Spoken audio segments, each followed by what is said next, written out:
Righty, everyone, welcome to the council meeting on the 3rd of June. I'll ask everyone to please be upstanding, and I'll invite Brett Richardson from the Timaru Presbyterian to come through and lead us in prayer. Welcome, Brett.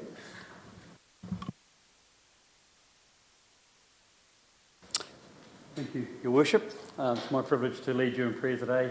I'm really mindful of the enormity and the gravitas of the task of governing our district, and we need all the help we can get, so let's call on the Lord to join with me in prayer. Lord of life and God of salvation, we ask your blessing on all that is best about us, and your forgiveness for anything that has fallen short of the greatness of the past, the hopes of the present, and the call to higher things in the future. Guide those who direct the affairs of this district. Sustain them in their work. Support them in their anxieties and strengthen them in their resolve to seek and pursue the well-being of all people. Give them joy in their service, due pride in their successes, and the approval of a good conscience in all their endeavours. And so work among us by your good and kindly spirit, that our district may be renewed in beauty and order, in happiness and peace. Through Jesus Christ our Lord we pray. Amen. Amen. God bless your meeting. Thanks, Brent. Really appreciate that. We will now, please stay standing, and we will now sing our Waiata. Hold on, we'll just bring up there we go. E re re ra e aku wai Māori I maringi atura ki a koutou e. E re re ra e aku wai Māori I maringi atura ki a koutou e. Rangi tata ki runga puri ora ki raro te ta o atu ki oe e re ra e aku wai ni e. Beautiful. Please be seated.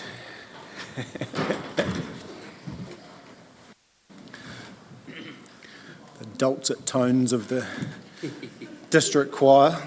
I think I'll stop while I'm ahead. It's good though, I think we all know the words now, so that's moving in the right direction. Maybe we just need some, just to get the tune, the guitar. Who's, actually, perhaps, yeah, who knows how to play the guitar? Councillor Jackson, maybe for next week. Righty, okay. A little bit of bagpipes in the back. No. Okay. Look, thank you, Brent. Really appreciate you opening us in prayer. It's a really important part of our meetings. I'll go now to apologies. I've got Councillor Alan Booth, Councillor Michelle Pye. Is Councillor Piddington online yet? I know is he there? No, I know he's hoping to join us, so we'll just note that he's not there, but we won't put him as an apology as such. Also, Raywin Hessel from the Pleasant Point Community Board. Can I have a mover for the apologies? Thank you, Councillor Parker, Councillor Jackson. Put those apologies. All those in favour, please say aye. Welcome, Shane from the Geraldine Community Board. Great to have you with us. We might just add Ellie to the apologies. Everyone was happy with that. No public forum today. Any urgent business? Minor nature. Councillor Jackson. Yeah, just on the Christmas decorations and their storage, and also on the public walkway come rail crossing bridge from the terrace down to the port. Oh, yes, yeah. Just an update on that, thanks. Cheers. Yeah, the terrace bridge. Yeah, terrace bridge. Yeah, I think Mr Dixon's away, isn't he? We'll see if we can get an update on that. Perfect. Any other minor nature items, team? No, all good. Okay. Conflicts of interest. Councillor Scott? Just VT board member. Yeah, VT board member, no problem. Yeah, and THL board member, yeah, for Councillor Parker, that's fine. And nothing else? No, that's fine. We'll go to minutes now. Page 6, minutes on the 6th of May, 7.1. Can I have a mover for those minutes? Thank you, Councillor Burt. Oh, sorry, no, Councillor Scott. Oh, sorry, there's just an amendment on page 12 Yeah. under Aorangi Stadium project. And it refers to Trust Aoraki when it should refer to Aorangi Stadium Trust. Sorry, Jess, I'm just trying to find, where the paragraph starts with discussion included the Legacy Aoraki Trust funding and councillors' understanding of this was inside or outside the budget. That's actually the Aorangi Stadium Trust. Yeah. So that's just a minor correction, please. Yeah, perfect. Councillor Burt, you happy to move that with a correction? And Councillor Scott, you happy to second that? Thank you. Any further discussion? No. Put the motion. All those in favour, please say aye. Against, carried. Go to schedules of functions. On page 21, I'm happy to move that from the chair. Thank you to those that helped out with those functions, such as Anzac Days and other items. Really appreciate that. Can I have a seconder for that? Yeah, Councillor Scott again. Put the motion. All those in favour, please say aye. Functions 8.2, tended by the Chief Executive. Move for that. Thank you, Councillor Parker. Councillor Scott. That's 3. Well done. Not even to the grunt of the meeting yet. That's high performance. Put the motion. All those in favour, please say aye. Against, carried. So we go now to reports. 9.1 on page 24, and we welcome Nigel Davenport for the Venture Timaru quarterly report. Welcome, Nigel. And Erin, welcome Erin. Great to have you with us.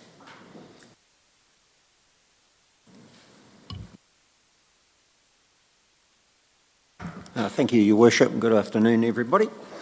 And welcome Erin, our Deputy Chair, alongside us. Logan, our Chair, is visiting Auckland at the moment for work, so I'm sure he'll have his return visa all sorted to get back into the district.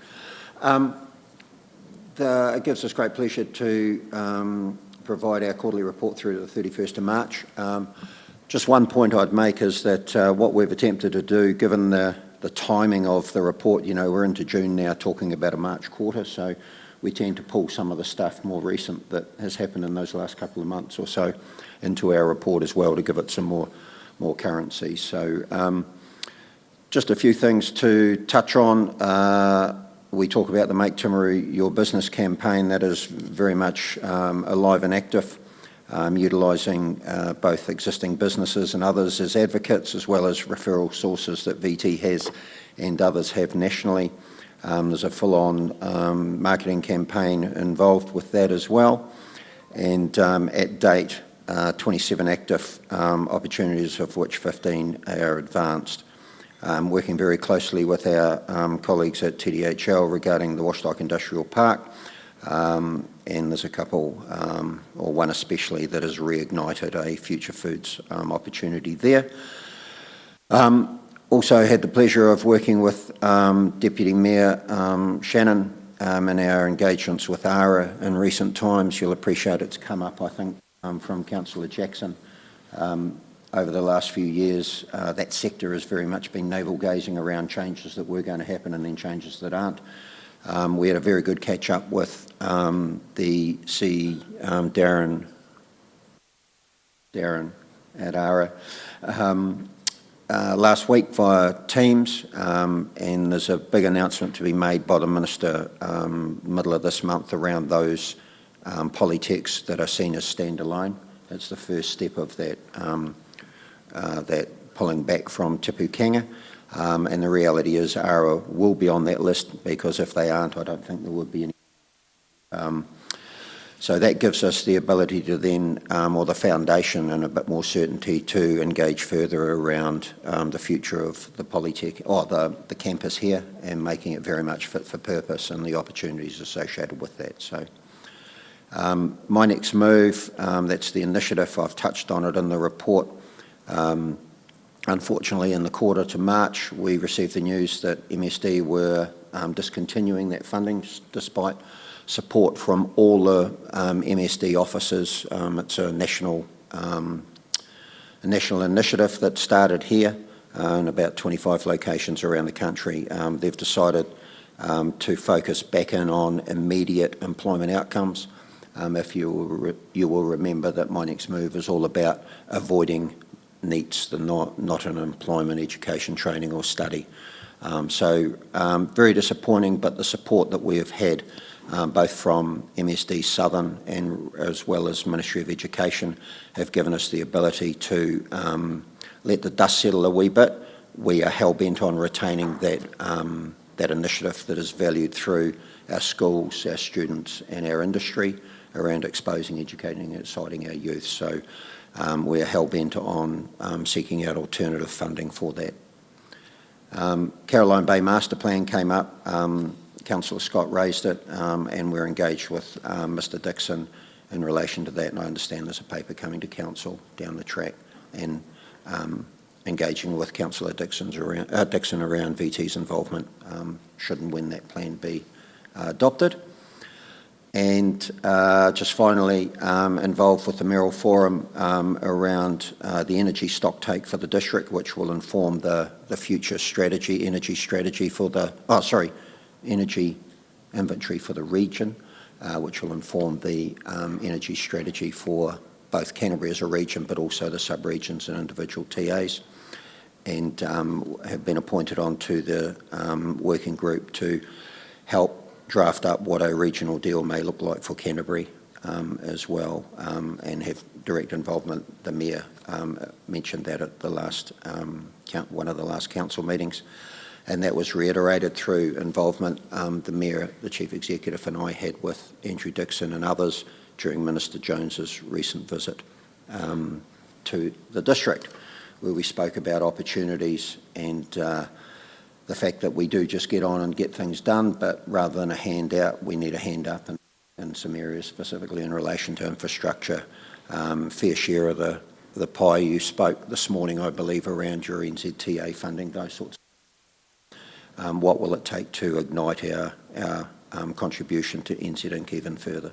So, and I think that's about it. The other final comment I would make was in the local economy at the moment. The figures through to March had us, our GDP dropped about 0.8% compared to a drop of about 1.1%.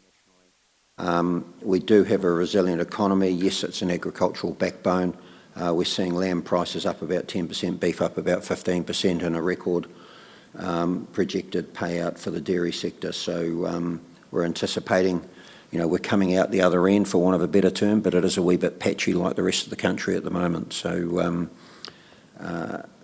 we're anticipating, like we head into winter, everyone tends to hibernate a wee bit, but we're due to start a campaign again around just reminding people around the importance of buying local, those sorts of things, anything we can do to assist locally. So, and the final one, I realise you have a paper coming to you today around wastewater. The comment from us as the Economic Development Agency is that we are really fortunate in the district to have a network, the extent or the capability that we have got. It is a huge attractor. We're charged with attracting business to the district. It's important to attract new, but it's important to retain what we've got. So appreciate the need for a user pays model, and the group has spoken to council around transparency around those costings as well. So I saw and heard the commitment from council to work with that group, and we fully support that engagement. And just reiterating, I suppose, not that I need to the mayor or councillors or staff, that that is a huge attractor and retention tool that we have got for industry that is so significant to this district. So I commend you all for your work in that respect, which is ongoing, obviously. So I'll be quiet now, sorry. It was a bit on. Alrighty, thanks, Nigel. Also, welcome, Councillor Piddington. Councillor Piddington, just throughout the meeting, if you've got anything, just jump in, because otherwise I might miss you. I'm sure you will. So, yeah, on that mayoral forum stuff, actually on Friday we had a couple of papers finalised which sort of feed into that regional planning stuff, which is really cool, and I know you're over them, so I think there's time for us to do a workshop for our team here and whoever else we think could benefit from it, because there's a couple of really cool pieces of work that have taken, the likes of that energy stocktake, that have taken a long time to come to fruition, but are real building blocks as far as, you know, what a deal could look like into the future. So I'll take that up with you offline. My next move, MTFJ, just a couple of comments from me, sort of similar theme with MTFJ. The focus has changed with MTFJ, so we used to be solely focused on NEETs as well, and not the ambulance at the bottom of the cliff. Both programs were sort of focused on, you know, before they hit job seeker effectively. And now with that national change to reducing job seeker numbers by 50,000, a lot of the programs have, it feels like they're being actually taken away altogether. So it's pull the resource and try and increase the outcome. I'm not sure how that's going to work, but it then leaves a gap in that NEET space, which we've been doing really, really well. So now 80% of our outcomes have to come from, or roughly have to come from job seeker versus NEETs, and then it just creates an opportunity, or, you know, there's a gap where no one's working with the schools again. So, yeah, we'll have to work through that and maybe have a wee think offline on, you know, how we fill that gap. Thank you, Your Worship. Yeah, we're having ongoing discussions. The support from MSD as a southern region has been outstanding. Ministry of Education locally as well. We're engaging with local business because they benefit as much as the student and their caregivers. And there's some ongoing discussions being held with James Meagher as the Minister for Youth as well. So I'm keen to keep you all informed. So. Yeah, cool. Yep. Because to me, those sort of focuses tie directly to that sort of social investment. You know, you invest early, you get a better outcome, and you keep them away from, But anyway, that's all right. We'll keep working, so I appreciate that, Nige. I'll go to questions now. I know there's a few. We'll go to Councillor Oliver first. Hey, Nige, how you going? Hey, look, just a quick question. I see your regional events fund from central government. You've received 37,000 from four events, and the tennis missed out by the look of it. I'm just wondering, how do you select what goes forward for that fund and that funding? On what events go forward for that funding? We reach out. The funders this year really tweaked the criteria. So it is very much a dollar for dollar. So it's a co-investment straight away. And it's very specific as to what that money can be spent on. So our team reached out to the events that have been supported and those that were slated to be upcoming. And there's quite a bit of work involved with the application. So we sit alongside the entity that is running the event. So yeah, we reached out through our network to those events and said, look, this is what the criteria is. Are you up for it or not? And some chose not to, whereas others chose to, and unfortunately it was significantly oversubscribed. So we've only received that news in the last few days, so we're just stepping through some of the ins and outs with it as well. I just see Mackenzie received 147,000, which is quite a bit more than us, obviously. And there seems to be a lot of runs, walks, swims, marathons, half marathons, adventure races, and is that the way you took it? That they seem to be supporting a lot of those this time around, or what's your take on that? We were surprised at the extent other areas events were funded and down to. So that investigation's ongoing, I think it's fair to say. So, is there a correlation with tourist hotspots versus, you know, provincial areas that are outside of those tourism? I wonder. It just feels like there's been a bit of, you know, complaining around support for some of those areas. So I wonder if this is an attempt to. I think there's an element of squeaky wheel in there, if I can put it that way. Yeah. So we're just trying to unpack some of those decisions that are made primarily for the ones that missed out in our district, but we just want to make sure that there's clarity and integrity across that whole decision making. Yeah.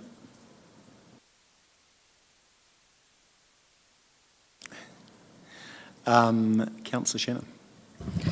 Thank you. This may be something you just alluded to, Mayor Nigel, with the Canterbury Mayoral Forum. I was interested in, under the heading of current, more advanced new business opportunities surrounding energy, and then a report was coming in May about these opportunities. Is this the same thing, Nigel? No. It's not? Okay. No, sorry. So has it come in? Yep. So we were introduced to an entity by InvestNZ that is sitting alongside the government around the future of the longer term future of energy generation and distribution, etc. in New Zealand. So we're just waiting on that final report. They did an assessment primarily of the Central South Island. It will help inform further the energy stocktake that has been undertaken by the Mayoral Forum. So. Not in the energy stocktake yet, but it will be folded in once it's received. Okay, another question with regard to supporting existing business. This surprised me, so if you could unpack it for me a little bit. With freight and distribution costs have been highlighted as a concern and risk. Are our local freight and distribution costs higher than elsewhere? What does that mean? I think it's really in relation to a couple of the food processors recently. Some of the conversations we've been having with them have been around, how's things going, what are some of the barriers.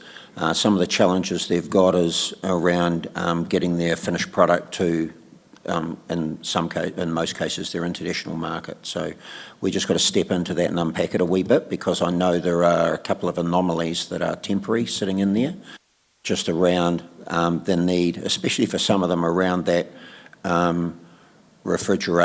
transport refrigeration out to market versus some of the other modes. So I had a catch up with Gary Aiken at Temuka Transport this morning and dove into some of those as well. So is this an across the board thing rather than something that's isolated to here? As far as I know at the moment, it's a bit isolated to here, but that's not to say it doesn't occur in other places. But the main thing is around, our big food processing and manufacturing sector is here for a reason, around access to quality water, the services provided by council, workforce, etc. If there are more of what we're hearing around the cost of getting their finished product to market, we need to know sooner rather than later so we can investigate what those options are. So it's the rail, road, lack of coastal shipping, those sorts of things. So, okay, thank you. It's a bit of a work in progress, Councillor, but we're on to it.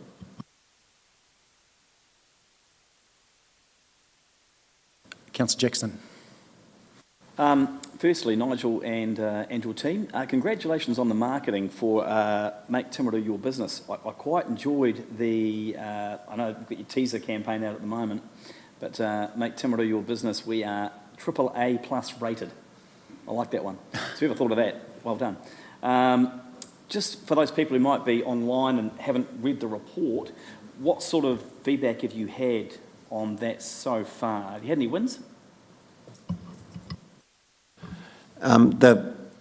First and foremost, I think what it has done is help amplify those opportunities that we've got in front of us, to help inform them a wee bit more even of why they should be talking to us and why they should be taking that next step.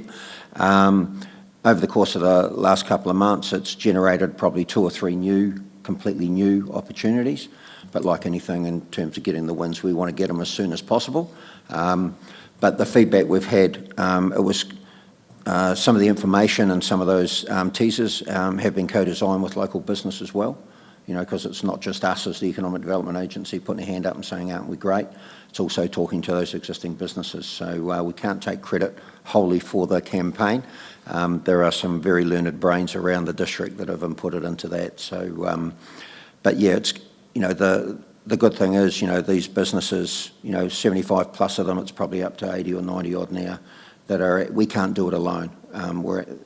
We've all got to act as advocates for this great district. So All those pieces of the jigsaw I keep talking about are on our table now, and we've got to make sure they stay on our table and they're connected. And that's everything from our location to our workforce to the enabling infrastructure around power, water, wastewater, making sure we've got the available land, all of those things.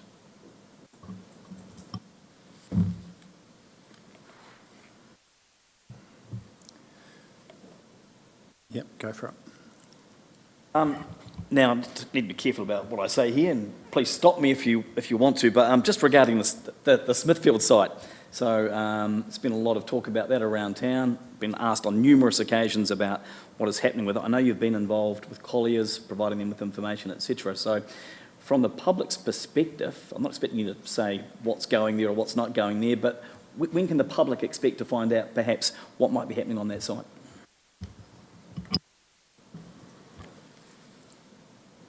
When the purchaser is ready to become public, I think is the best way to put it.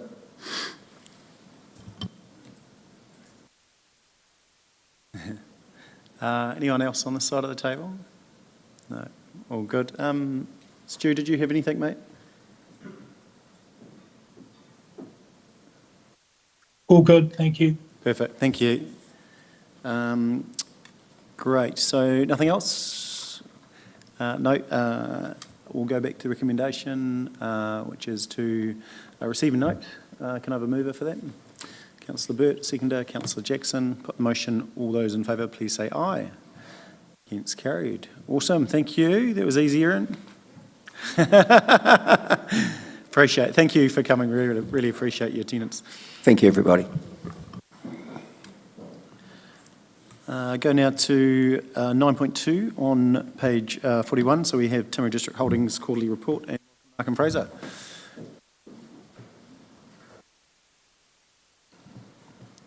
Just whenever you're ready, team, take us away.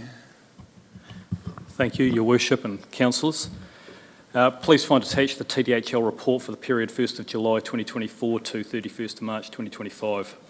The report is prepared in accordance with the 2024-25 Statement of Intent and contains the financial statements, activity updates and commentary for the financial year to 31st of March 2025.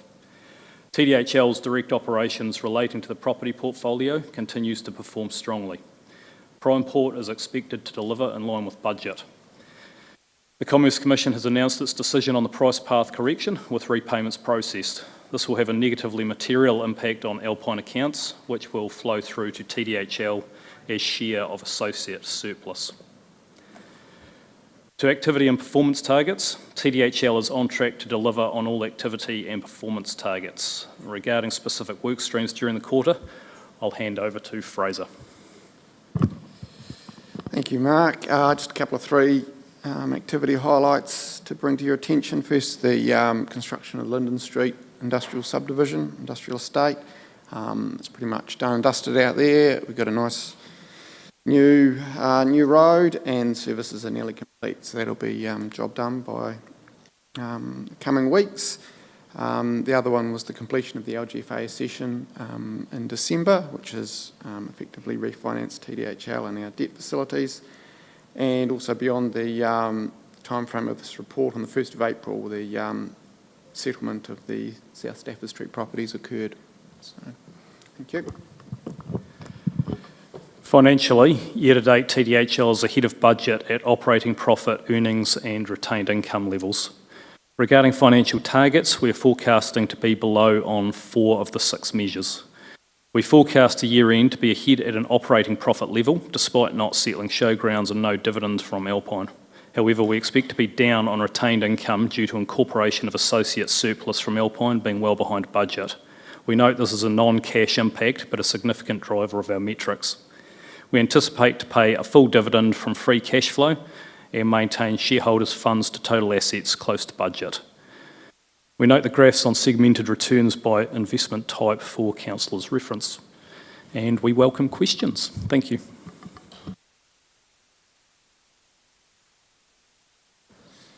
Thank you. Questions? Yeah, Councillor Jackson. Just on the profit and loss account there, under other income, I see that the budget for 24-25, 1.9 million, but you're forecasting 750,000. Can you talk us through that, thanks?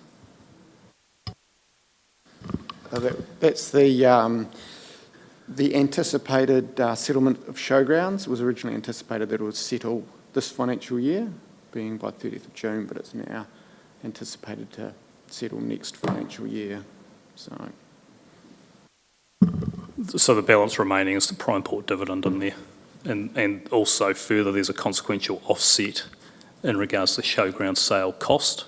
So there's a balance down in the cost as well. Thank you. Councillor Piddington. G'day, can you hear me okay? Hold on, we'll just turn it up a little bit if we can. Yep, try again, Can you hear sir. me okay? Yeah, that's okay. I think that'll get us by. Yeah, go for it.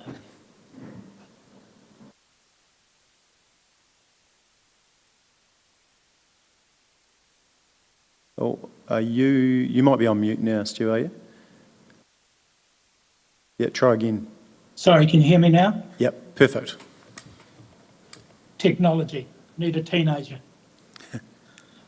Not directly regarding the report, Mark, but recently there's been, I guess, some publicity around the Alpine Energy chair and CEO, or the CEO heading to New Orleans, then pulling out for personal reasons. My understanding was the chair was also due to go to New Orleans. Is that correct? And who approves those sort of trips? So the second part was the chair as well as the CE going. Was she going and who approves? No, as far as we're aware, the chair was never intending to go. And then, sorry, and secondly, yeah, who would approve? Typically, well, Fraser can give you an update actually on who did approve.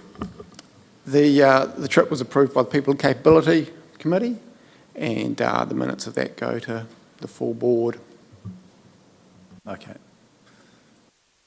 Do you think it's appropriate, given Alpine's recent performances and, I guess, lack of public confidence in them? There has to be a value add in conferences, so conferences are a common occurrence. I contacted the chair and asked about the value add from such a trip. I was assured there was in terms of networking and understanding of future networks. We requested that there'd be a report provided post the trip to the shareholders to show what was coming from that. That was agreed to, but subsequent to that, the trip didn't go ahead.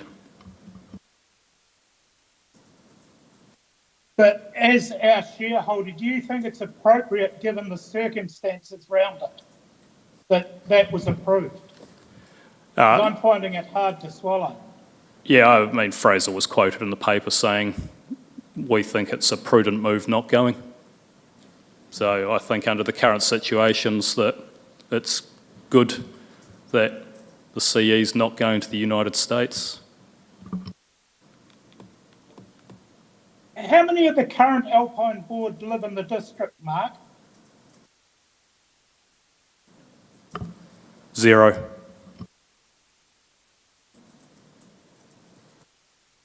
Did you hear that, Stu? 0. Do you think that's part of the problem? They don't get a feel of community? I guess to that particular event, there are CEs and chairs from a lot of other lines companies attending, and a lot of those other chairs and CEs live in district. So there is a bit of a balance there.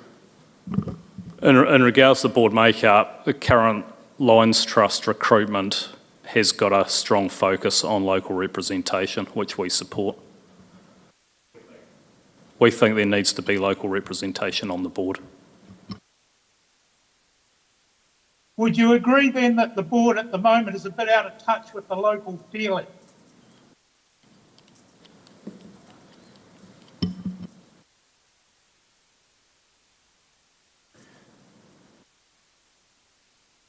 We're probably generalising a little bit, aren't we?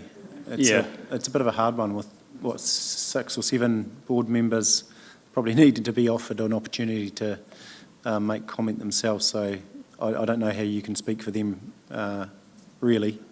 That's my view. Sorry, Stu, I don't think, we probably need to ask Alpine board members themselves if that's something we want to put to them, yeah. I It'd be have, good to I have them have, front, actually. I would say I have confidence in the directors that were appointed from November last year onwards. I'll have to work out who they are, Mark. Thank you. I'll let it go. While you've got the floor, actually, Stu, anything else on that one, mate? Outside of that specific topic? No, that's the one I'm getting all the feedback about at the moment. Yeah, perfect. Thank you. Yeah. Just a wee side thing on your balance sheet, it looked like your heading dates are around the wrong way possibly. Your bank account is 808,302 the end of 24-25, yet in your balance sheet you've got 962, which happens to be the 23-24 number. Thanks for that. I'll double check it, but And the other one is the cash for the sale of Stafford Street has been recognised in your cash flow. Is there anything in the P&L in terms of either gain or loss on sale? no, that's settled on After. settled on the 1st of April. So Cash has got through. yes. But in terms of the P&L, it'll invariably balance out because of the holding cost. But thank you. Any questions on this side? No? Okay. We go now to recommendation that the council receives and notes the report. Happy to move that, Councillor Shannon, Councillor Burt. Put the motion, all those in favour please say aye. Against, carried. Brilliant, thank you. Thanks, team. We are now 9.3 on, what's that? No, that's fine. 9.3 on page 47. Welcome Ashley and Andrea.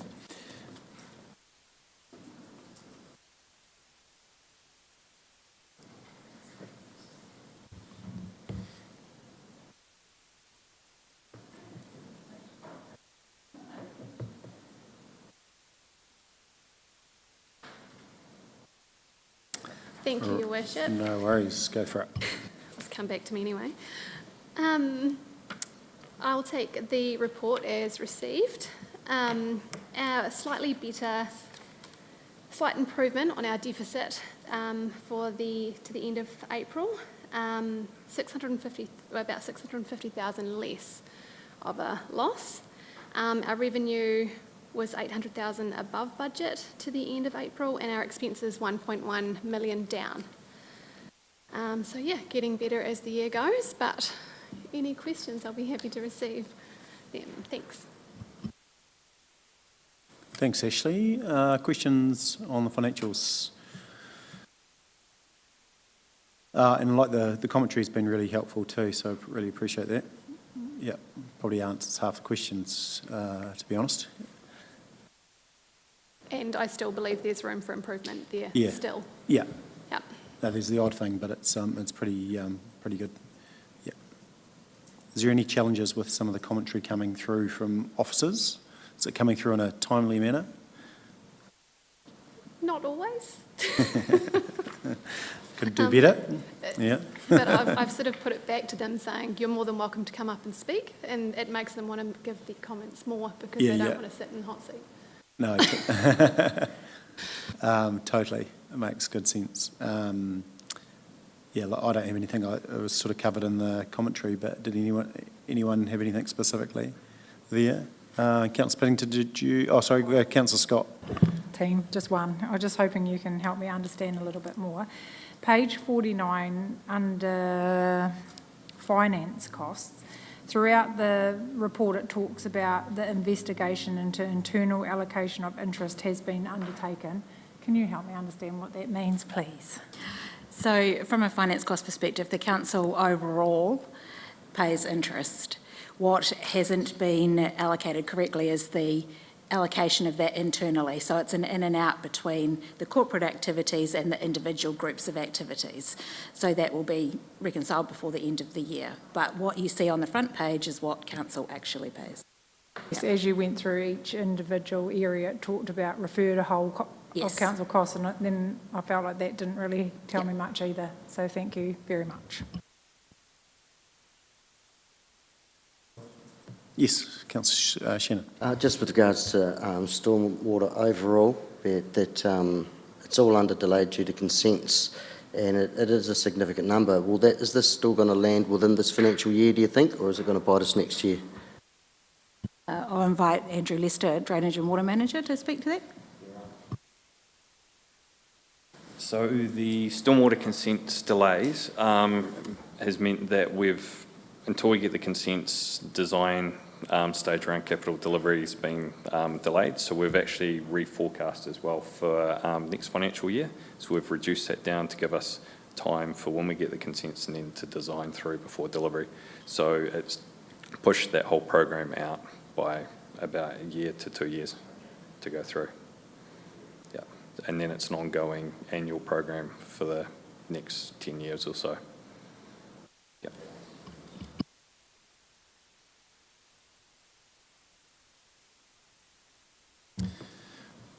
Anything further? Just one question from me in regard to, I think it's 40 or 49 as well, just in regard to the depreciation expense. So it's up by roughly 3 million, so it's reforecast and adjusted from January. So can you just further explain to me why it is up? Is it just because it seems that we wouldn't be accurate in forecast on depreciation?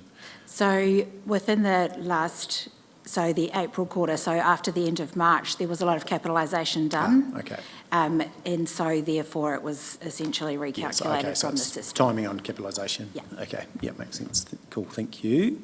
Anything further, Stu? Did you have anything on the financial report, mate?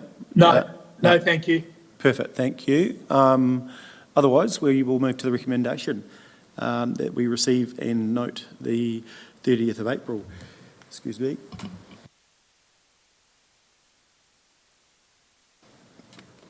Can I have a mover and a seconder for that? Thank you, Councillor Parker. Seconder, Councillor Shannon, thank you. Put the motion now. All those in favour, please say aye. Against, carried. Thanks, team. Go now to... Well, do you want to... we can just move around. Do you want to stay and we can do the 103? Do you want to do that one? Where are we?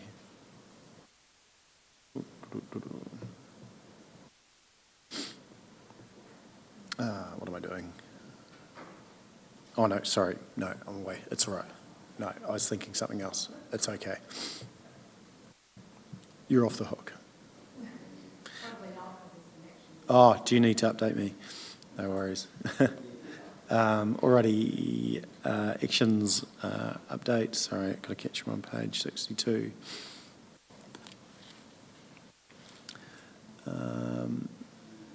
Alrighty.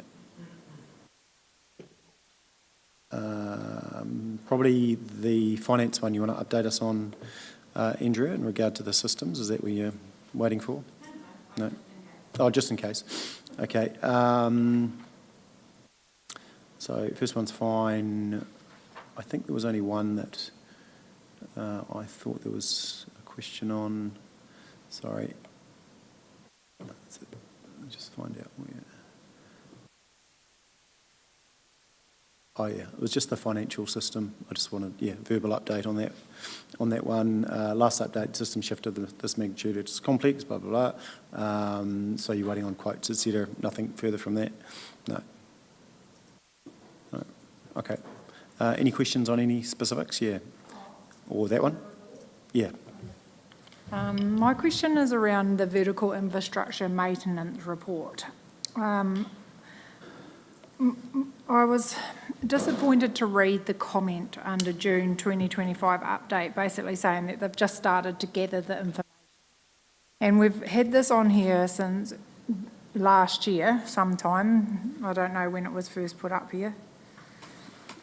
End of last year perhaps. And I just feel we're not making any progress. And the point of it was to understand what needed to go in this annual plan. So we started to prepare.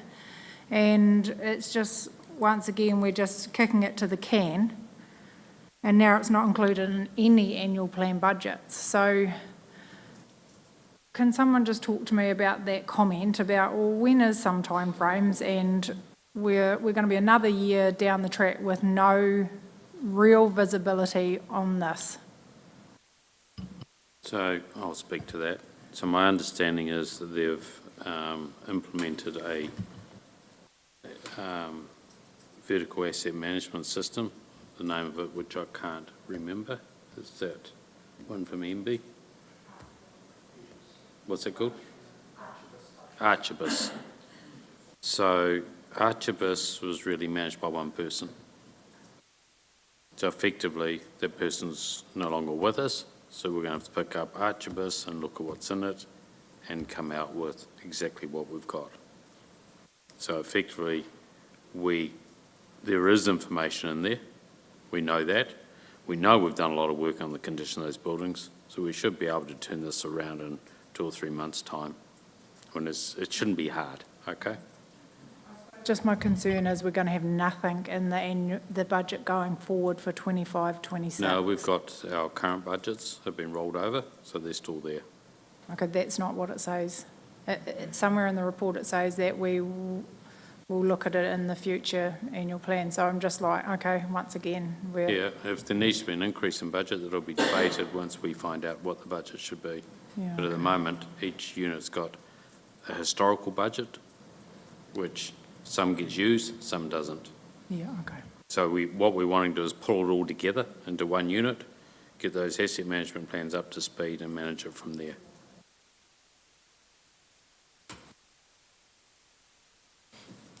Anything else on the actions register team?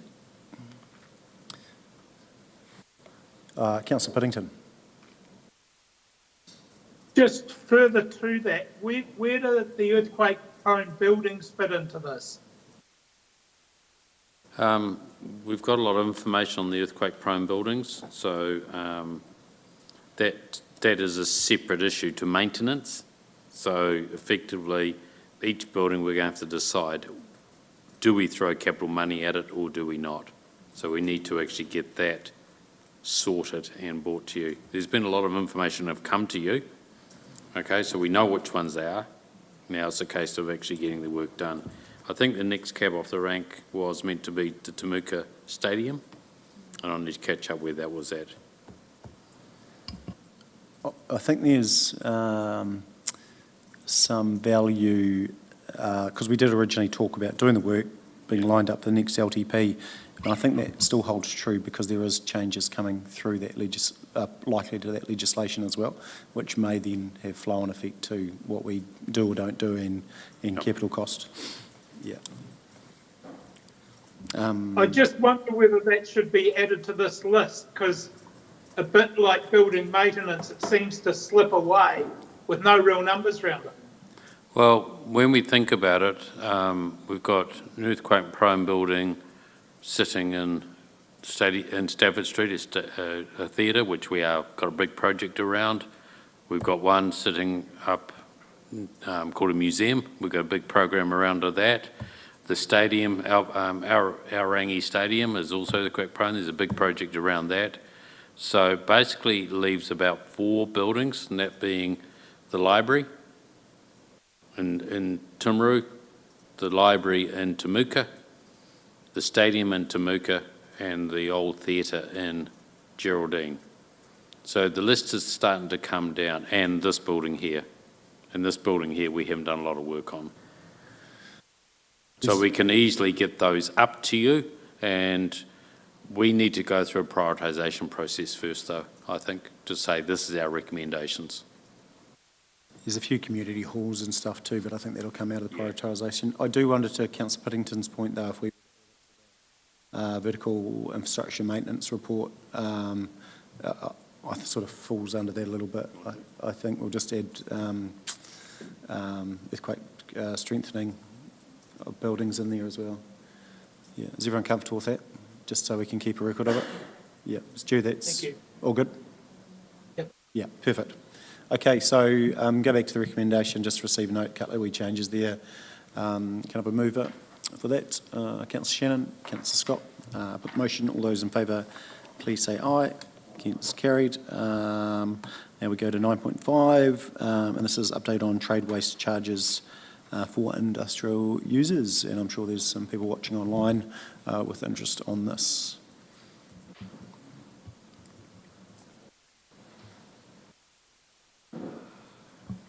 Good afternoon. I'll take the majority of the report as read, but I'll do a quick summary to go through. So we've spent a lot of time and effort about working out the cost of our sewer activity and what's associated with the industrial trade waste. So we went through everything. We've come out with, there's about 14.1 million for the entire sewer activity as a whole.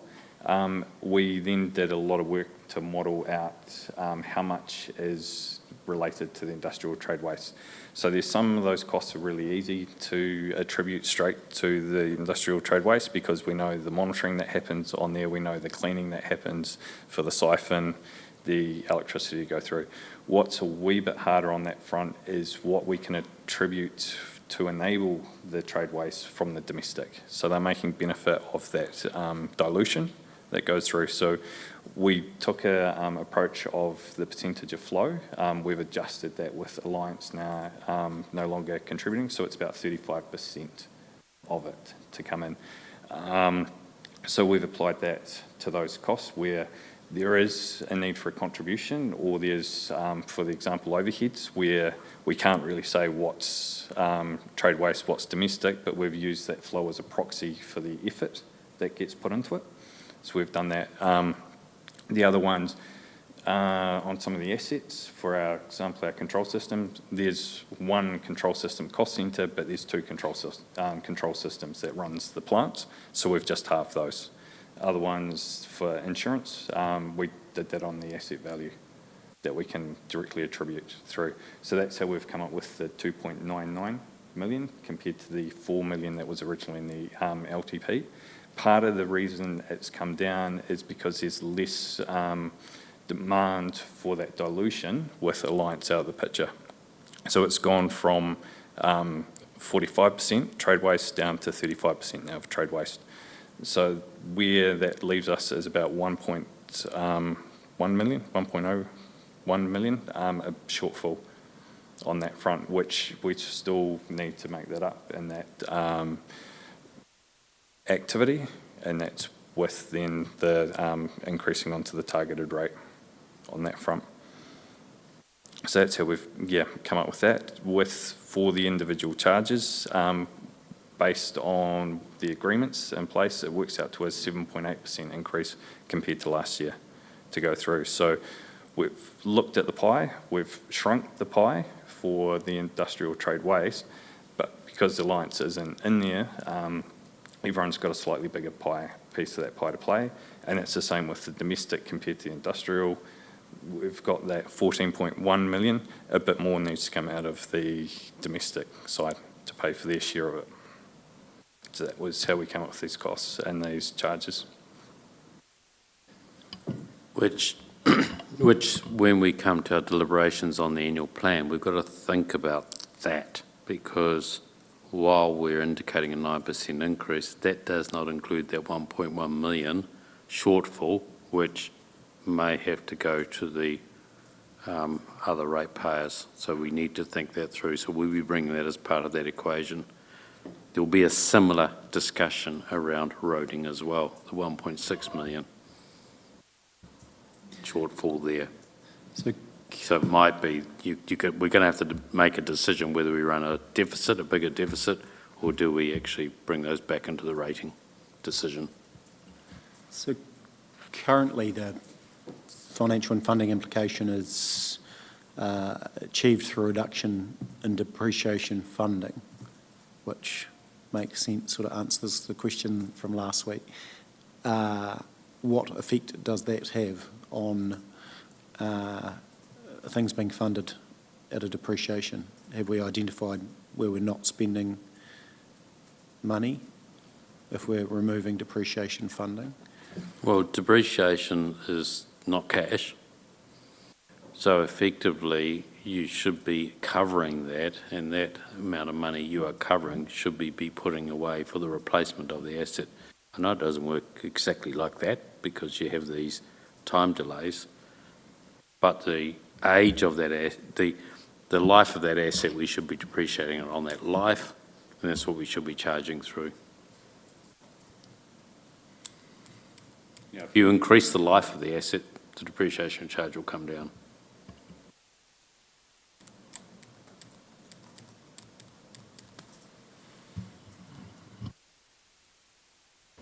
We'll go Councillor Piddington and then Councillor Scott.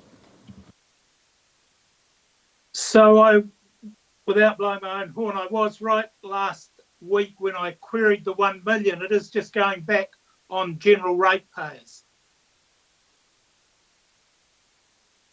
That's a discussion for the 24th because there is still a gap. And that gap, we believe, probably sits with your trade waste. That gap probably sits better on the domestic targeted rate as opposed to putting it, if we put it onto the trade waste, they're paying over what they're getting. So that gives you that 44%, and they are, then subsidising the domestic side.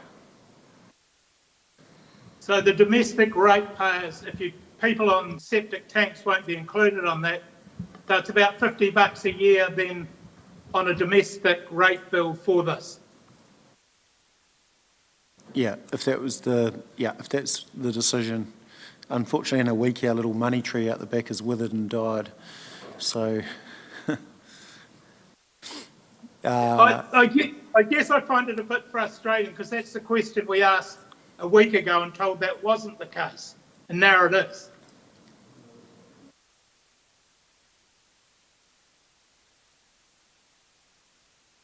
So the 9% on average rate is still the same bucket of income. So the sewer charge or trade waste charge would go up, but the general rate would come down.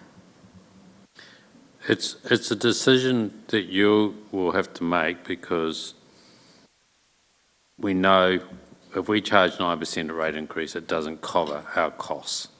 We know that. So it's a case of whether you want to actually increase that slightly to cover this $1.1 million gap that we were facing related to the sewerage. Plus the other decision is the 1.6 gap for the roading.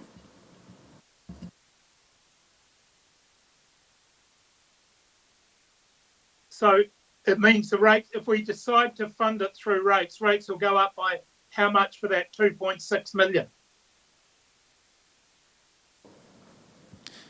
well, if you're putting a 1.1, is that what the cost is roughly, and what's a 1%, 750? If you were to, you're going to increase the rates by 1%, 1 point something, aren't you, technically? Yes, or you leave it as is and loan fund any additional expenditure related to capital works. Or you reduce the capital works. And that, I think that's my point is... No, this is OPEX, it's not capital. Yeah, currently at the moment we're not funding 100% depreciation. So if we continue with the rates as we are, then the depreciation funding would be less because we would be covering the 1.6 and the 1.1. Yeah, so, but the reality is if we're not putting $1 million away for depreciation, that's $1 million of capex, or it's not covering. I think we've got to stop talking about depreciation funding because it confuses things. Okay, we should start talking about our bottom line before vested assets. That bottom line before vested assets should be break even. Okay, what we're heading towards is a potential $5 million deficit in 25-26 before vested assets. Correct, am I? Yep. In my simple brain, that $5 million is made up of three things. One, the $1 million gap we've got with our sewage, the $1.6 million gap we've got with our roading, plus the restructure we're doing is the difference. So if you've got those three things lined up, you should break even at that point. Now, it's a case of when do we do that? When do we actually work that through? So we can have time to work it through. I'm assuming if we continue to run a deficit in 25-26 and possibly 26-27, then potentially you might pull back on CapEx so that cash can pay for the OPEX. Did that sort of make sense?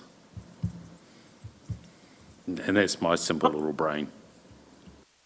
Kind of, but the roading we can stop. Waste we can't. Yeah, roading you can and you can't. There's some of it that I'm not sure you can. So Susie would have to speak to that. And we already had that debate when we started the annual plan, and we chose not to pull any of it back.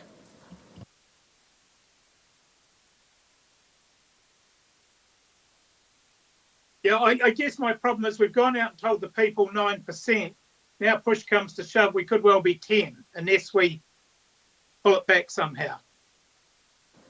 Yeah, but that's it may be 9 this year, but you may have to you may go out with some different figure next year. It's a case of when do you do this? How do you actually slowly get this thing to break even without breaking people's banks?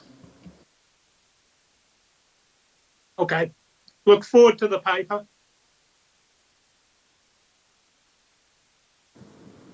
Councillor Scott. Okay, thank you. Thank you for the report. And I think we had some really good discussions, and we had some of our industry group here looking at our deliberations, which was good. But for me, I thought this report was going to tell me how we have increased our costs over the last 2 or 3 years, and where is the transparency on that? Just give me 2 seconds, I'll get to my question. So I suppose when I read it, I had to reread it because I was thinking, shit, I've missed it. I can't see where that transparency is and why we've increased our costs, which is what our industry group had asked us for. So, Okay. apologies, I wasn't here at that point and didn't probably get that whole through, sorry. Now, we've focused on getting the costs right now to go through, so this is the model, and we started sort of redoing the model from scratch. One of the big ones is the 45% to 35%, that change in the flow. That's the real big driver to go through. The other one, and we probably didn't quite communicate as well with our industrial customers when we met them going through, is while we haven't done a big capital project on the trunk main, we have actually been doing capital improvements through. So we had to put on a whole heap of pole vents because we were having the gas issues along the line. We've put a new odour bed in. We've replaced all of the electrical control systems at the plant. So there has been these ongoing capital renewal, which in the scheme of things are quite small compared to putting in a whole new trunk main to go through, but there has been these improvements that have been going through, plus we have had these ongoing operational ones. The one that some of them kind of struggled with is we had a period where we didn't do any price rises, so they were under and going through. So last year was a catch-up to actually get them to be paying their way, and unfortunately Alliance left. Yeah. I think from what I heard from that group was that they have asked for a get around the table. We want to sit down, we want to talk about it. To me, I felt like it wasn't we're not going to pay, because they've got to pay, but they just want to understand better on what's happened. And I feel like you've just told me, but I feel like now you need to tell them. I feel uncomfortable, sorry, where I'm getting to is I feel very uncomfortable about the recommendation 2 when we haven't sat down with our industry group and had that discussion like we promised we would do. Before we sit here and agree to 7.8%, I want to know that everything's been talked about, they absolutely get it, and we're not going to have another public forum when they say there was no transparency, we asked for it, we didn't get it. And acknowledge that. So we did meet with them individually going through. We were waiting for actually after this meeting for the next one because just the way everything played out last week. So I'm actually, once I'm out of this, I'll be getting in touch with Stephen to actually set up a time to sit around and talk through. I've also committed to them this morning to be transparent, so that's been done this morning. Well, I did watch the thing online. Andrew's been to 10 of the 12, so, you know, we have reached out to them. I think there are a couple of other things we've got to get right, and that's your overhead allocations and things like that. They could alter the mix a bit again, but we need to work that through. And that's going to take a little bit of time because you really need to stand back and look at every single department we've got and say, who should pay for this? Should it be ratepayers? Should it be user pays? And how do you allocate it? Because there'll be some cost centres that we deem as overheads, but actually they should be just 100% rate paid. We don't actually need to make a decision on this then, because the recommendation is quite strong. And I just feel like we've just missed that step of I know you just said you just talked to the 10 of the 12 in the last week, but... Yeah, that was in the last 3-4 weeks. But one of the ones for this recommendation is that it endorses, so the decision's not today, it's for later when you endorse, actually approve the annual plan. But this gives us something that we go through with, that we're saying trade waste at 2.99 million is the cost that we're going to recover from them. I think partly the challenge here is timing, and that's what I sort of alluded to with the team in the room last week was we still need to meet a threshold of signing off an annual plan. The finance team still need to do some work and model all those numbers through. So ideally at the last minute you don't have significant changes, and that's why, although not perfect, I think we need to agree a direction but commit to that conversation. So the next increases up or down, we don't know who else might come on the network. I know there's some, talk about growth, those sorts of things might not happen the next year, but we can commit to before Christmas having that next conversation with those users, and that's what, to me, I know they want ideally a zero, but we know that's not realistic in the short term. I think a 7.8 is a lot better than what it was, but the key thing for me is that we commit to the next 6 months, getting that right. Let's forecast it pre-Christmas for them, so then they can go and talk to their customers about the costs moving forward. We're not going to get it 100% right this time, but we still need to keep the process going. I think the big decision time is when you do your annual plan. So we'll model it up and bring it back. This is our recommendation, I think. That's the compromise. But at least you understand how this is being calculated and what the variables are in here.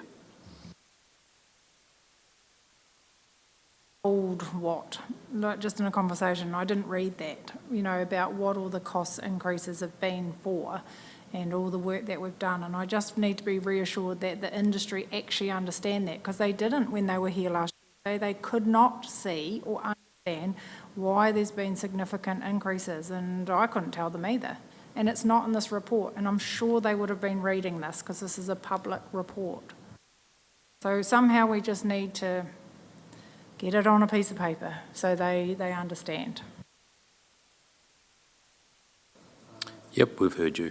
We can bring it for the annual plan one. Is that fair enough? Councillor Burt, then Councillor Shannon. No, essentially their big thing was we're out there doing business. This is what we know our overhead was specific to that function. Alliance leave and we just pick up the slack, and that's the only reason you're putting the price up. They couldn't get their head around that would be something that was, we were capable of doing it, or that it was in fact morally or capable of being done that way. So I think there were other things, including what you've just mentioned now, which changed the dial completely. Councillor Shannon. Yeah, Councillor Scott, your points are, I think they are bang on when you're reading the report. It's still, even though I do have confidence that you tore things apart to get down to this, you don't want to have a third or a fourth iteration, but it's still not crystal clear exactly how that works, and if they're reading this report it won't be clear to them.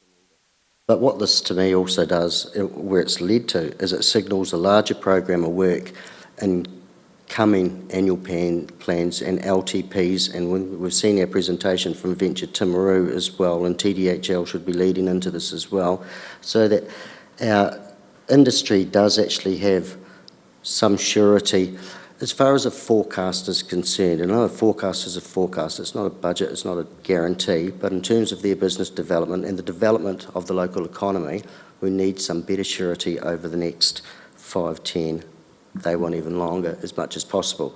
And this is where this work is kicked off. And also in future, our annual plans, what we talked about in option 3, which I don't think anybody's going to support today, that's an important part, I think, of this $1 million in the years to come. The domestic, the trade users that are within the domestic, I suppose, area here as well. That's where I think that needs to be picked up.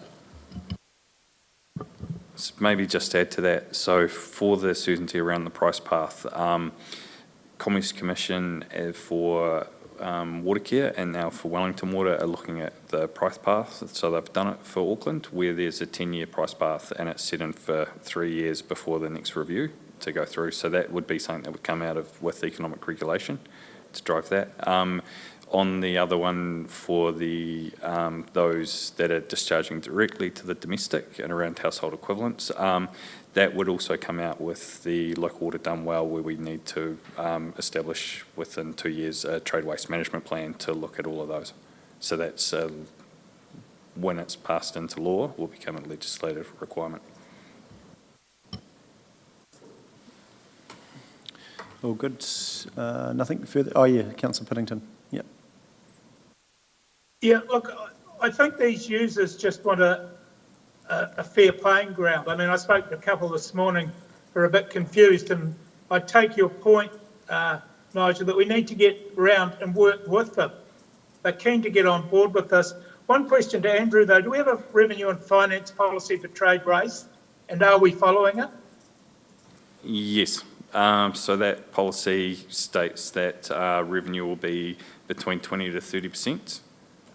Does with this one here will be approximately 21%.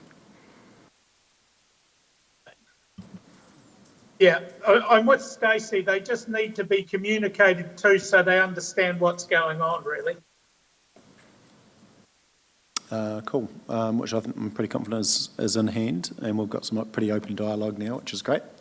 So, any further questions, comments from the team? No, otherwise I'll take us to the recommendation. So, recommendation is receive and note the trade waste charging.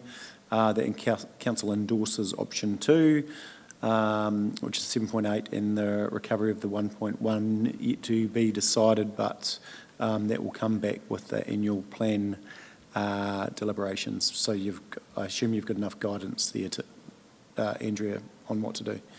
Yeah. So is someone comfortable to move those 2 recommendations? Not? Councillor Burt, yep. Seconder for those? Yeah, Councillor Shannon. It is going to be deliberated on again. Any further comments for or against before I put the motion? I am voting against, just because I want to be reassured the industry understand, because so I don't feel comfortable at this point endorsing it. Yep, perfect. Thank you. So, yeah, and you'll get another kick around at it, but it's something that can be modelled. And so you would have had that by the time the annual plan sign-off you would have had those conversations by then. Yeah. Okay, cool. Any further comments? No, I'll put the motion now. All those in favour, please say aye. Against? Councillor Piddington, Councillor Jackson. We'll record those, thank you. Perfect. Okay, thank you. That is trade waste. 9.6 is Diane is there. Welcome, Diane. Social housing.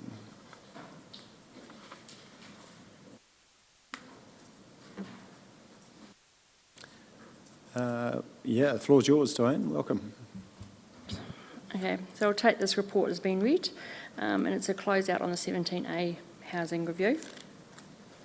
Our recommendation would be that we could go with option 1, which is to leave it as status quo with financially ring fencing, so we can keep control of things and do depreciation, make sure depreciation is continued. Yeah, so it's pretty much as we've sort of been discussing, and obviously there's been a group, including myself, Councillor Scott and Councillor Booth, sort of working on some of this, and we've been and done a bit of a tour of the social housing as well. And I think you put in this that it's something in regard to the second part, the strategic framework, sort of a review in 26. So it's very much a living, breathing document, I think, which is great. And sort of just stepping through, and I think the elected members that have been involved are keen to continue and see what the opportunity is, so we can help further develop that over time. But is there any questions regarding the 17A for Diane?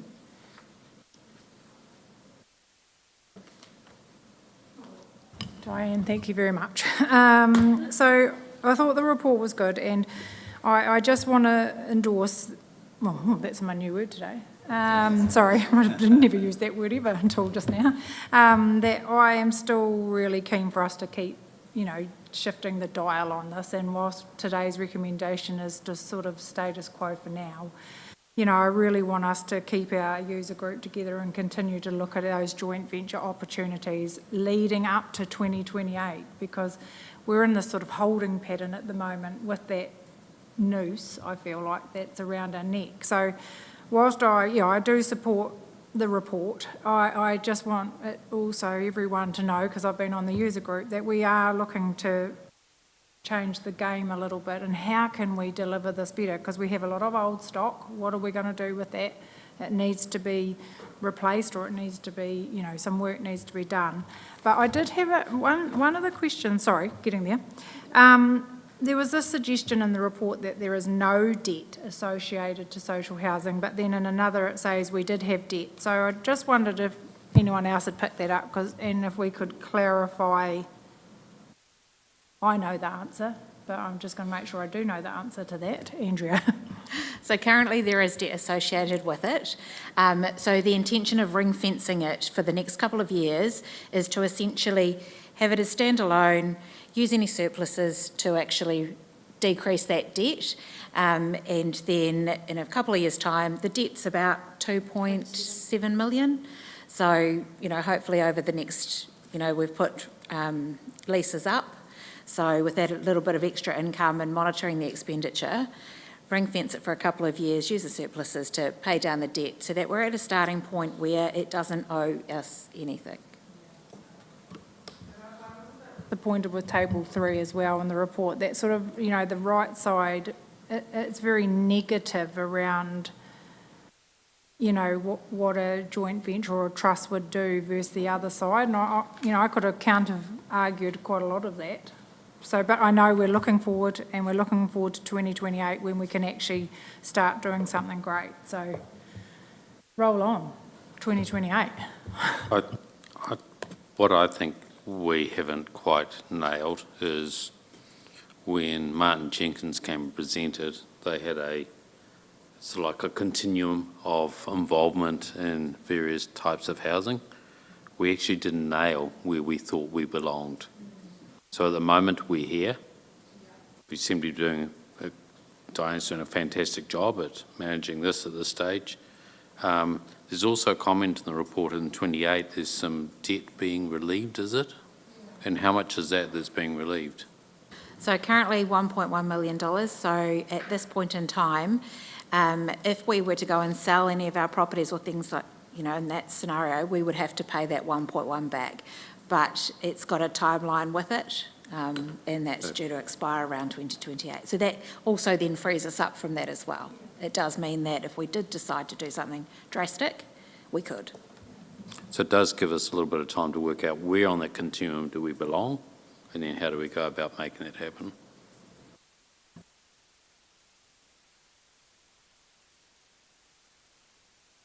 Councillor Piddington. On the face of it, it totally makes sense that we pay back the social housing debt with the social housing money, but is that a priority for us? I just wonder, when we silo these things, is that our most important thing to do with that money? Question for the CE. My understanding is sort of ring fenced and it funds itself.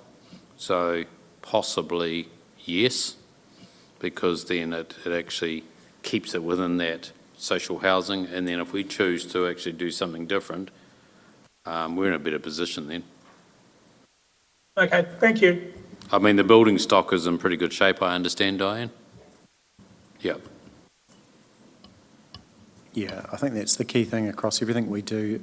If it can be as ring-fenced as possible, that is ideal for decision-making, isn't it?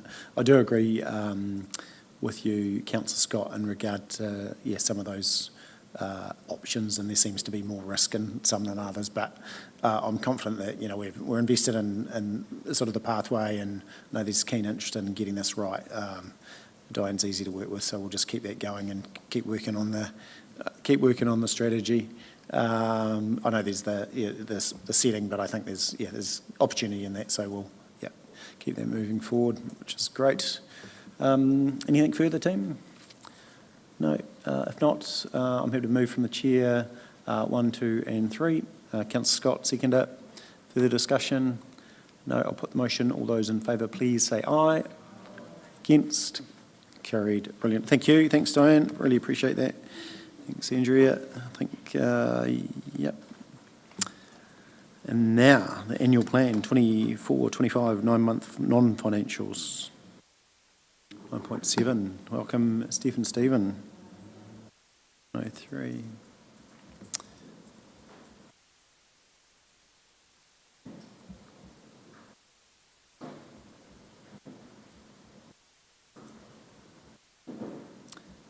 The floor is yours. Through the Chair, so this is your 9-month non-financial performance report to Council, which is the performance measures in the long-term plan. This is still the first year of these measures in the 24-34 plan, but we are getting towards the end of the year now, so we're tracking really well. A lot of the averages with the cumulative results have come down. One particular one to note is the building consent processing times. That's heading back towards the statutory timeframe, which is really good. That team is looking to have that under the 12 working days timeline by the end of the year, which is great. But happy to take any questions on anything specific. So has that statutory timeframe actually changed? No, so the 12 days has remained the same. It's just their cumulative average over the year is dropping because they're getting through more under that 12 days timeframe. Yeah. Through you, Mr. Mayor. It's 20 working days is the statutory timeline that we have to turn these consents around in. And it's the overall number of consents processed. We average that out. That's our performance measure, and we are dropping significantly, I think. So I'm hoping to have it under 10 at some stage. That's what we're aiming for. So what's driving the change internally? Is that complexity of consents just aren't there, or? Well, as we talked about getting match fit earlier in the year, and in terms of if we're ever going to move to a CCO, we had to perform in a more CCO-like manner.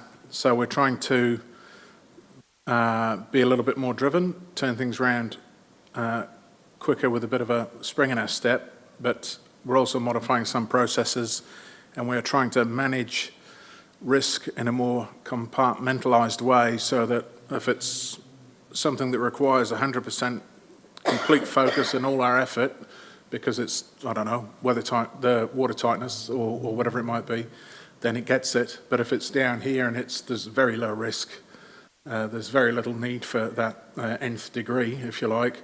So we try and apportion less time to that and be really flexible on this stuff, and there's a bunch of stuff in the middle. So if we have a system around that can keep MB happy, so we still get accreditation, but we're managing the risk and giving it the amount of time it deserves instead of just giving everything. Yep, makes good sense. Questions?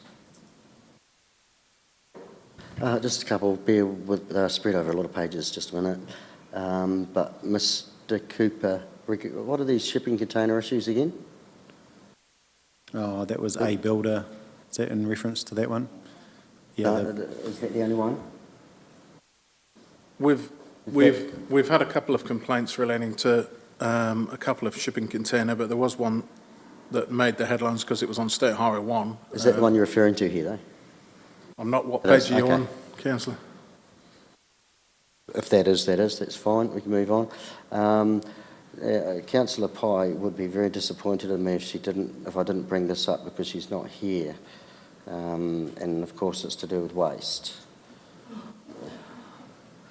In terms of level of contamination, now this is a bit of a source of frustration for Councillor Pye, and I think for all of us now, when it's been highlighted here that much of that has to do with materials coming from Mackenzie and Waimea District Councils, which we have little control over. And when we discuss things such as audits and education campaigns and what have you, it feels a little bit frustrating if we're going to be paying for those campaigns. And I wonder if that is something that should be coming out of a different council's budget. And it just takes me back to those years where we were all getting hammered and everybody was knocking on everybody's door because there was so much smoke in the air from all these smoky fires, and it was clear that it was all coming out of one small area in Timaru. So is this the same sort of thing here, that we're going to continue to hammer our ratepayer and even ourselves when we're not the major contributor? Mr Dixon's not here, so who gets this lovely one?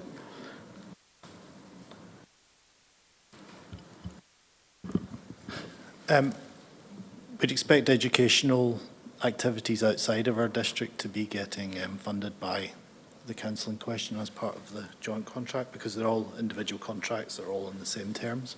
So stuff happening outside of the district would be there. Because it's all going through the MRF, and Andrew Dixon could probably, or Grant Hamill could probably speak to this with more details than me, but I suspect the reporting in this regard is because it all goes through the same MRF, so it's being counted in our total, just for convenience sake. But keeping an eye on the vans and doing educational activities would be funded by the councils in question. I read that as well, and I thought, how could you resolve this? Because Stephen's right. Once it all comes in, they're not segregating it, so it's damn hard. So I will pick it up with Grant and Andrew and say, what's the solution here, if there is one? And because we have the same media market as well, we are putting educational materials out to the community as a whole. The courier doesn't stop at the rivers, sort of thing. So, I mean, TDC does educational stuff of our own, but Enviro NZ do district-wide stuff, but it is funded as part of the overall contract. It's just frustrating, isn't it, when you see a yellow spot here and you know it's not going to get any better than a yellow spot, when our ratepayers, we should be telling them they're actually doing a pretty good job. They're doing a very good job when we compare ourselves around against the rest of the country. And if we can't influence a result that we're claiming is our own, we've got to measure it differently somehow. Yep, and that could be a discussion for the next long-term plan. If any of these measures you don't feel are up to standard, or they are where you expect the community would judge the council on, that's when you do renew those.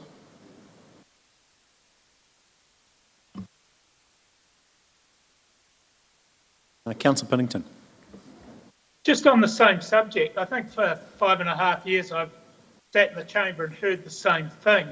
So can we introduce a penalty of some sort to those districts that aren't providing what we want? Or we need to change what we're doing, you know.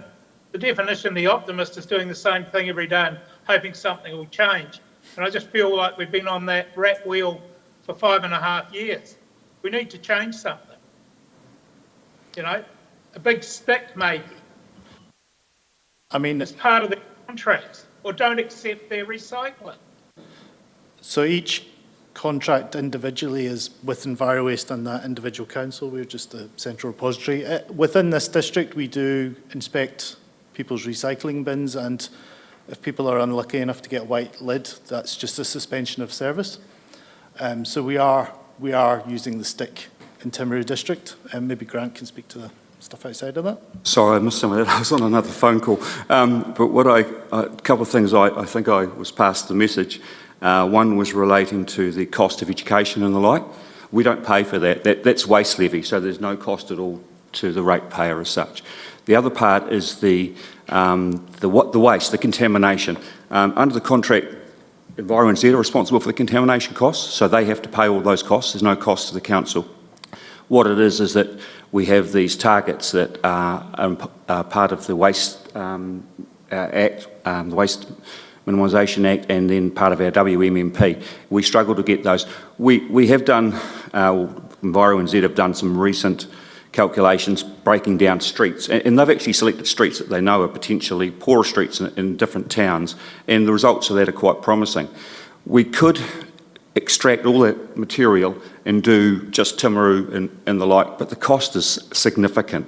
Because they come in as a group and they go into the material recovery facility, it just gets dumped in there as one.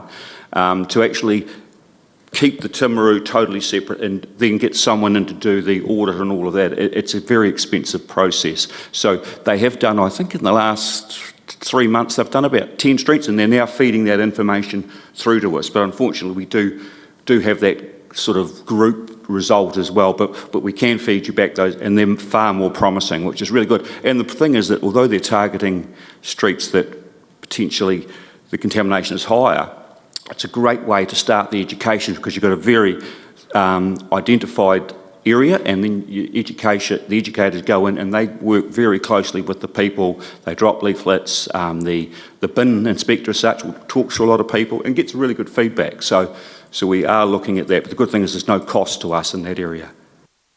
See, that sounds much more promising to me, and if that's the case, then yeah, if we're looking at future annual plans and the long-term plan, we need to either change this goal, if you like, or get rid of it all completely and take a completely different approach. Because one of the things that happens when you keep telling people they're doing a bad job when they're trying, it becomes counterproductive. They no longer care. And we saw this happen when Wellington changed the rules with some of these things. And I've seen it myself, some people, it's easier just to chuck it all in the red bin, for example. So when we know that locally with some of these audits we're doing better, perhaps that needs to be the measurement in here rather than everything that lands at our recycling stations, because you just get sick of telling your ratepayers they're not doing a good job when we know that they are.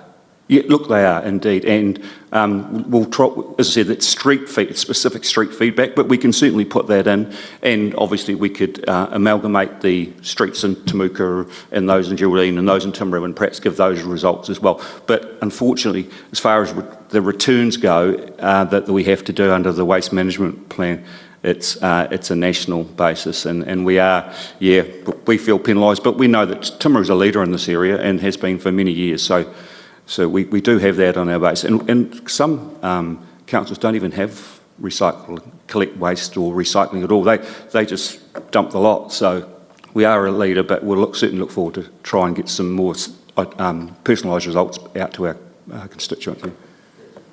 There's certainly a lot, to be proud of. I just noticed something in that report that said that more people, in fact, are upgrading to red bins, as in larger red bins. So what impact is that going to have on our landfill? Yes, so that happened, and it was quite a trend. It happened from February last year. And Is that it's, because of confusion over the changes that were made? no, it's because the number of items they'd put on the green bin can't go in the green bin anymore. And predominantly things like handy towels. Like, for example, here you can imagine there's hundreds of handy towels used in office buildings throughout the area.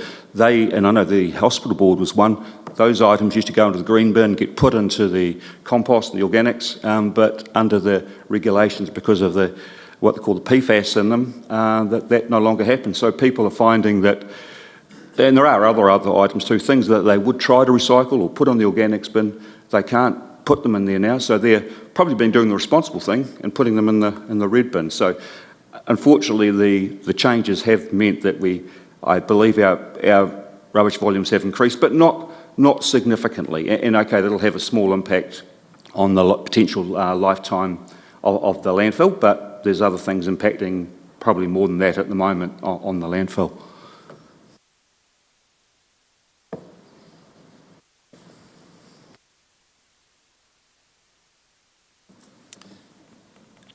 Alrighty. Further, yes. Hey, me, sorry. It's about you, my lovely Councillor fellow Scott. councillors, around your sale and supply of alcohol. And in here, it was talking about the pressure on our existing resources, and I understood you've got your increases in hearings and all of that kind of stuff now. So I just wondered, is there any way that we can help support that? Or are we just going to let it see what happens, or we don't want... No, he's not listening. Doesn't matter, does it? That's right, I can start You can that off answer if it. you like. Thank you, Steve. Yeah, so at the moment, and I'll let Mr Cooper continue, but at the moment it's around the administration side of organising the hearings that's putting a lot of pressure on the existing team.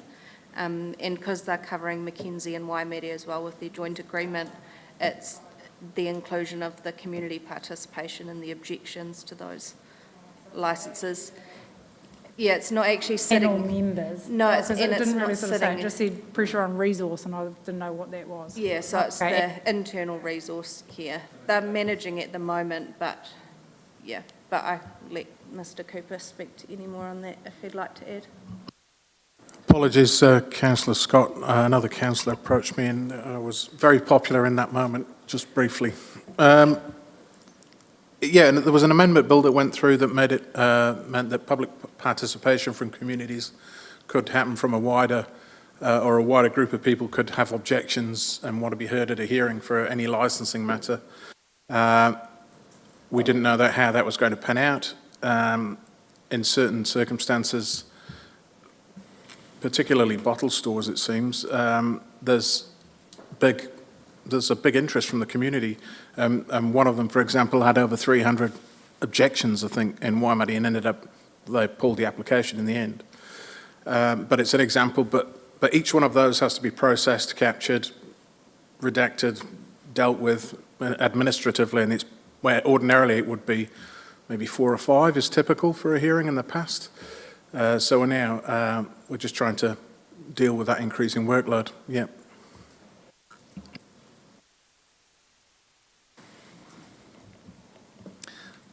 Anything further? No, well covered. Thank you. Across the council, there's been some great work, so pretty positive result overall. That's really good to see. So recommendation is council receive and note the 9-month non-financial performance report. Can I have a mover and a seconder? Thank you, Councillor Jackson. Councillor Parker. No further discussion. I'll put the motion. All those in favour, please say aye. Against, carried. Thanks, team. We'll go now to 163, which is delegates for the AGM. Where are we? So we need to choose 3 delegates, appoint 1 to 3 delegates, including the presiding delegates and any observers or do not. So this really is around people that are attending the AGM. Who's going to be there this year? I know I'm there. Councillor Jackson. Yeah, that's right. Councillor Jackson. I think Councillor Oliver, you're there as well, aren't you? That's all right. Yeah. AGM for LGNZ. I think you're there as well. So if we were looking to appoint delegates, it would make sense that the three that are attending are those delegates. Is someone happy to move those three individuals? Councillor Parker, thank you. Councillor Burt, put the motion. All those in favour, please say aye. Against, carried. Well done. We have a couple of minor nature items, so we'll go first to an update. This is probably you, Susie. So had two questions, one on Christmas decorations, just a bit of an update on that, and then also the terrace overbridge. Yeah, thanks, welcome.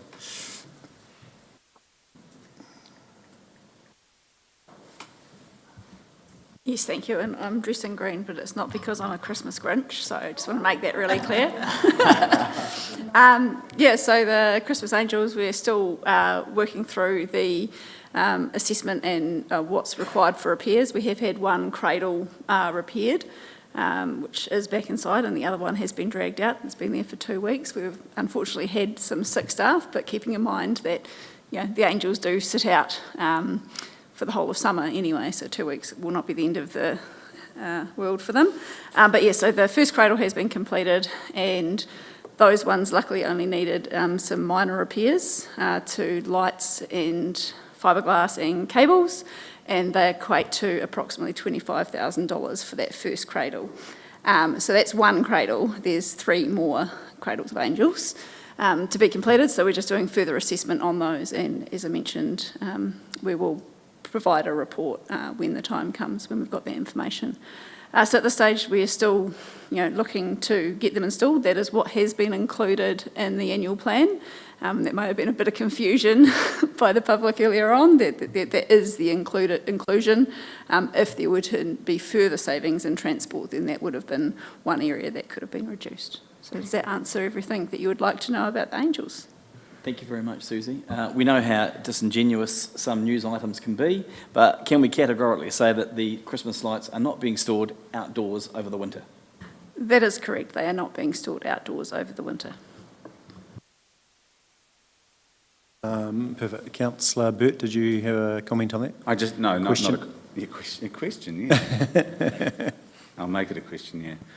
So we were looking at, I believe, coming back with some figures on if we actually only put up every second one, so that it would give some time and effort to looking at some of them and keeping them, so we almost have 2 tranches of them, and therefore we still have a reasonable amount out and a reasonable saving based on the overall cost. Is that still something you can do for us? Yeah, we can certainly look into it.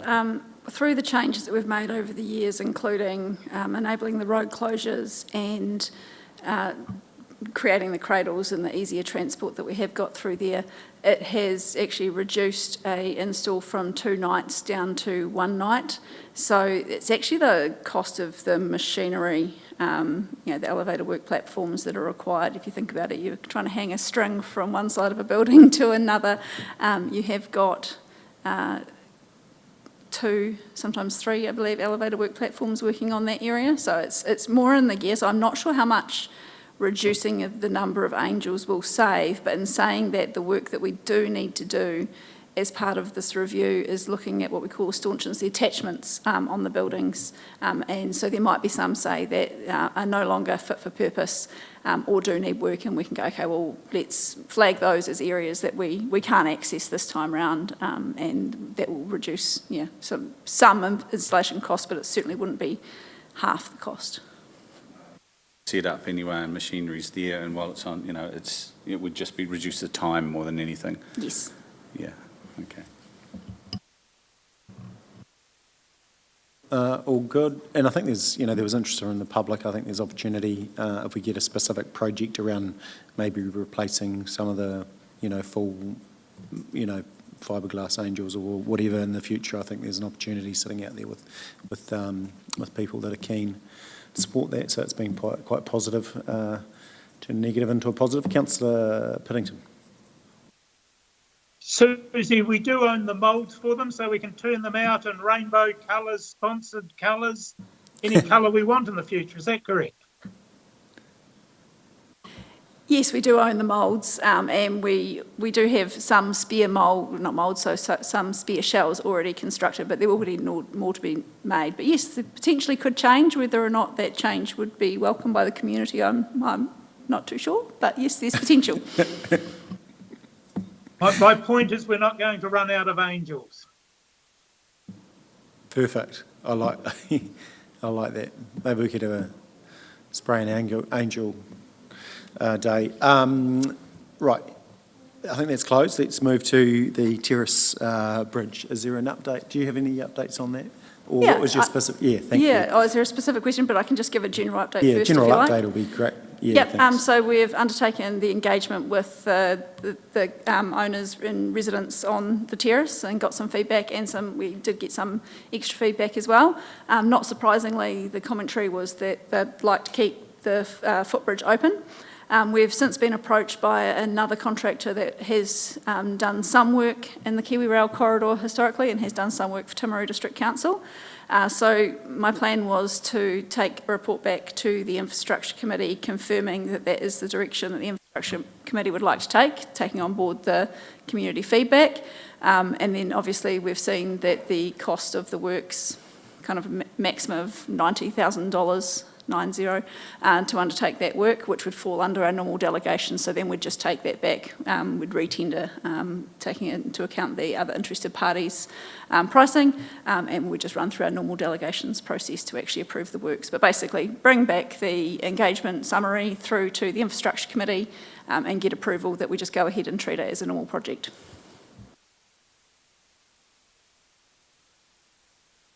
Perfect, thank you. I think that closes off now all the items in public. We just have some public excluded minutes that we need to confirm. So thank you all for attendance. For those that are watching on live stream, we have a public meeting on water this evening at the West End Hall from 6 o'clock. There'll be councillors and myself there, plus some of the water team, so please come along and have a chat around water. It's the single biggest decision we'll be making this term, so please come along. So thank you for listening, and we'll just finish there, and then we'll fix up those PX minutes. Thank you.